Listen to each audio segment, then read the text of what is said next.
আসসালামু আলাইকুম প্রিয় বন্ধুরা। আজকে আপনাদেরকে গুরুত্বপূর্ণ একটা শেয়ার করব।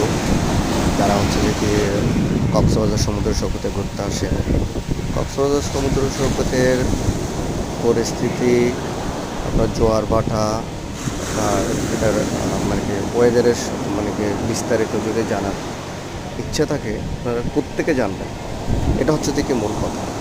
তো আসেন, আমি আপনাদেরকে দেখাচ্ছি। এই যে দেখেন, এখানে হচ্ছে যে কি আপনার এই তালিকাটা দেখতে পারতেছেন, এটা হচ্ছে যে কি লাইফ গার্ডের তালিকা।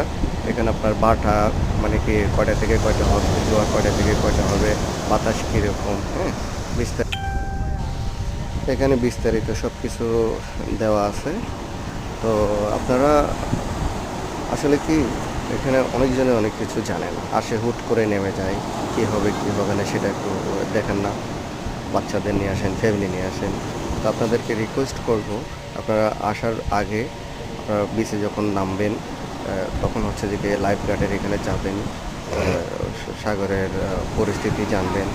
উত্তাল সম্পর্কে লাইফ গার্ডের যেটা হচ্ছে যে আপনার নির্ধারিত পতাকা দেওয়া থাকবে, ওদের সীমানা আছে, এটার ভিতরে আপনারা মানে কি সুইমিং করবেন। তো যদি এর বাইরেও যদি আপনাদের যদি কোনো কিছু যদি জানার থাকে, এখানে বিচের মধ্যে লাইফ গার্ড আছে, এদেরকে মানে কি এদের থেকে আপনারা মানে হেল্প নেবেন। নিজেদের সবসময় হচ্ছে যে কি নিজেদের আগে খেয়াল রাখবেন। সাগর উত্তাল দেখলে মাঝখানে যাবেন না। সুন্দর করে আপনাদের নিজের সেফ তো সব সেফ।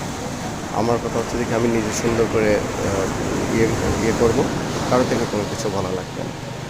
তারপরও যেটা শেষে বলবো, আপনারা যদি কোনো ধরনের কোনো কিছু যদি জানা থাকে লাইফ গার্ড থেকে আপনারা জিজ্ঞেস করবেন, ওনারা সর্বদা আপনাদের হেল্প করবেন, এটা যদি